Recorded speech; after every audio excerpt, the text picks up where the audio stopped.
हमने तो आम आदमी पार्टी की सरकार बनवाई साहब पहली बार, और कांग्रेस के दिल्ली के तमाम नेता विरोध में थे, फिर भी उसके बाद आम आदमी पार्टी की पहली बार सरकार बनाई। और ये दिल्ली में नहीं किया कांग्रेस पार्टी ने, रीजनल पार्टियों को जब जब ताकत कांग्रेस ने दी है तब तब ताकतवर होने के बाद उनकी पहली लड़ाई बीजेपी की बजाय कांग्रेस से हो जाती है।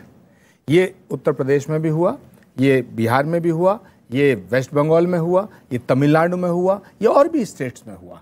लेकिन भाजपा से जब लड़ाई की बात आती है तो कांग्रेस हमेशा भाजपा के खिलाफ खड़ी रही है। हमने कभी भाजपा से समझौता नहीं किया और ना हम करेंगे। अब आप क्या कह रहे हैं, आम आदमी पार्टी समझौता कर रही है भाजपा से? अब दूसरी बात नहीं जी, उनकी अपनी आइडियोलॉजी है, लेकिन देश के हित में अगर फैसला, मैं फिर उस पर कह रहा हूं कि देश हित के अंदर अगर ये कानून आता है तो हम बिल्कुल इस पे विचार करके इसका समर्थन कर सकते हैं। क्यों नहीं कर सकते? ये पूछना चाहता हूं कि यूसीसी आने के बाद हिंदू निकाह किया करेंगे या मुसलमान फेरे फेरेंगे?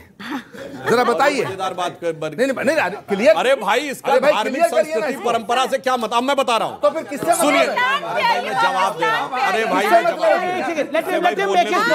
अब मैं उदाहरण दे रहा हूँ। मैं उदाहरण दे रहा हूँ। जैसे पैनल कोड में सब एक हैं, हत्या हुई तो फांसी होगी। अब फांसी के बाद दफनाओगे या जलाओगे अपने ऊपर है, मगर फांसी होगी हत्या पे, यह रूल होना चाहिए। मगर यहाँ तो गलत एग्जांपल है भाई।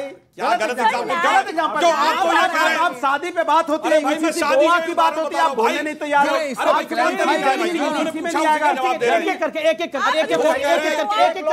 आप क्या चाहते हैं? डिबेट? आप क्या चाहते हैं? डिबेट रोकूं यहाँ पर? नहीं ना, एक एक करके। इन्होंने सवाल पूछा, ये जवाब देंगे, इन्होंने सवाल पूछा, ये जवाब देंगे, एक एक करके। आप इसमें क्यों खा पका रहे हैं? जवाब उन्होंने सवाल पूछा, उसका ही जवाब दे रहा हूं।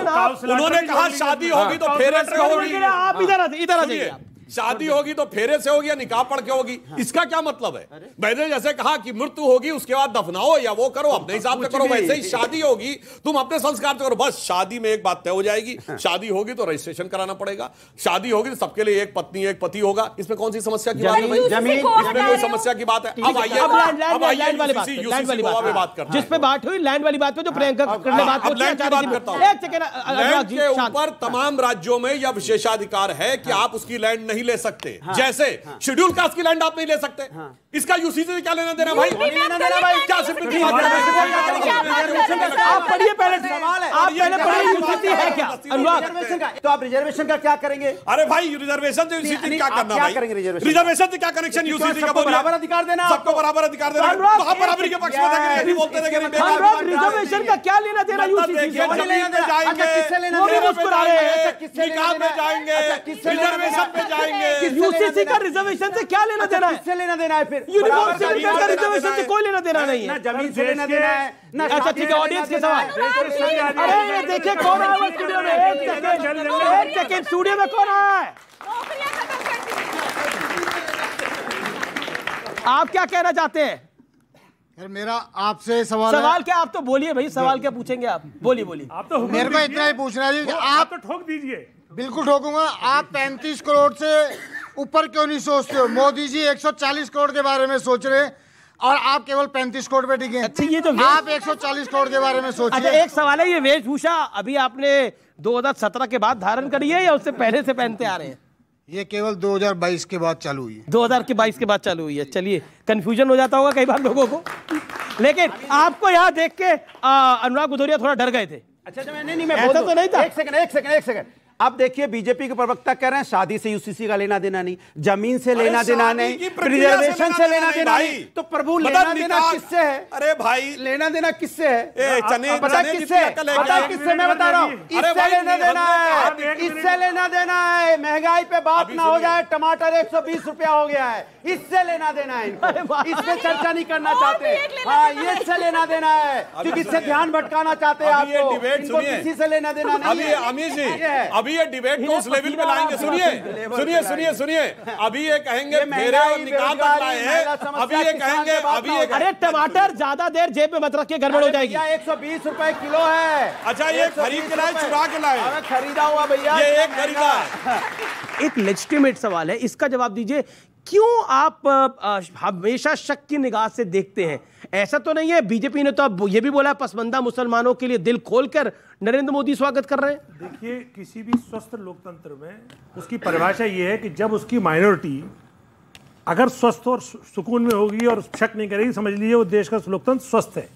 भारतीय जनता पार्टी ने पॉल्यूट कर दिया, इसने इतना डराया है और ये जुल्म कर भी रही है और करती हुई दिखना भी चाहती है, क्योंकि इसके अपने वोटर खुश होते हैं कि देखो इन्होंने मुसलमानों को ठोक दिया योगी जी की तरह। तो इसलिए इनका जो भी इनकी नियत होती है सारी पार्टियों को शक हो जाता है। अभी मसौदा नहीं लाए, लेकिन शक सबको है, क्योंकि ये करते ही वो काम है। कलीमुल हफीज साहब, अगर यूसीसी इतना खराब है, इस्लामिक देशों में यूसीसी क्यों है? गल्फ नेशंस में यूसीसी क्यों है? अमेरिका से लेकर टर्की तक यूसीसी क्यों है?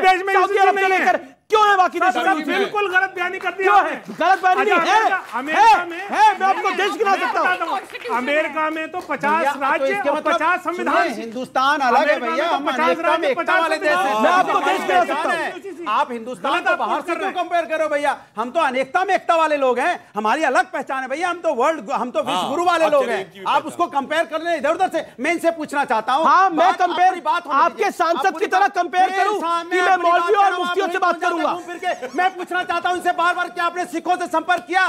देखो यूसीसी एक बात होती है ना, कहीं कुछ बना ही नहीं। कहते ना दो लठ गए, बोले ये खेत हमारा होगा। बोले खेत होगा तो क्या करोगे? इसमें सरसों बोएंगे, फिर सरसों पैदा होगी, फिर गाड़ी खरीदेंगे। गाड़ी तुम अकेले चलाओ क्या? नहीं, मैं भी चलाऊंगा। उसी में लट्ठा मलट्ठा हो गया, लाठी मार दी एक दूसरे को। खेत है ही नहीं कहीं। ये कहानी किसकी बता रहे हो? यूसीसी लाए नहीं है, यूसीसी कहीं है ही नहीं, मसौदा तैयार नहीं, लड़ा रहे हैं सबको। लड़ जाओ लड़ जाओ लड़ जाओ, ये हाल है। ये तो आपके ऊपर डिपेंड हुआ ना।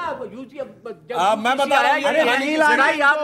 अच्छा, यहाँ लड़कियां सवाल पूछा जाती है, एक जगह लड़कियां कुछ सवाल पूछा जाती है। मैं अब सिर्फ लड़कियों के पास आऊंगा सवाल के लिए। बोलिए, खड़े होकर पूछिए। मेरा नाम अंशु ठाकुर है। मेरा सवाल समाजवादी पार्टी और कांग्रेस से है कि आप लोग यूसीसी का समर्थन क्यों नहीं कर रहे? आपको ये डर तो नहीं सता रहा कि अगर यूसीसी लागू हो गया तो मुस्लिम समाज में जितनी लड़कियां हैं वो आगे बढ़ जाएंगी जो आज दबी हुई हैं? जवाब दे दूं? बात अब मैं जवाब दे रहा हूं। बताइए। जवाब दे रहा हूं। देखिए मैं जवाब, एक मिनट। देखिए, बात हमने ये नहीं कह रहे कि आप यूसीसी मत लाओ। हम इनसे कह रहे हैं आपने यूसीसी में क्या मसौदा तैयार किया? सिर्फ मुस्लिम नहीं, हिंदू, मुस्लिम, सिख, ईसाई, बौद्ध, जैन, सबसे आपने संपर्क किया, बात की, मसौदा लाए। मसौदा है नहीं, चर्चा चल रही है। एक लाइन सुनिए, इन्होंने कहा ना ये लठ वाली बात, जानते क्या है सारी समस्या क्या है?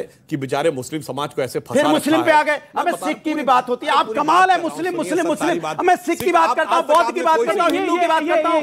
कमाल है भाई, ये तो गलत बात है, गलत बात है। आप एक नहीं बता सकते, आपने माइनॉरिटी कमीशन का चेयरमैन बनाया हो गैर मुस्लिम। खैर, तो जानते क्या है, अब उसी के लिए सब लठ लिए खड़े हैं। वो कहते मेरी तरफ आ जा, वो कहते मेरी तरफ आ जा, वो कहते मेरी तरफ आ जा।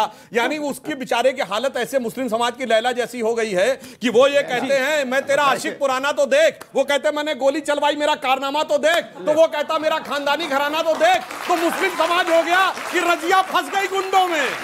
जी आचार्य जी, ऐसा क्यों है? मैं ये सवाल इसलिए आपसे दोबारा पूछ रहा हूं, ऐसा क्यों है जो कांग्रेस को नजर आ रहा है वो आम आदमी पार्टी को नजर नहीं आ रहा, और वो जेडीयू को भी नजर नहीं आ रहा? ऐसा क्या नजर आ रहा है आप लोगों को यूसीसी में?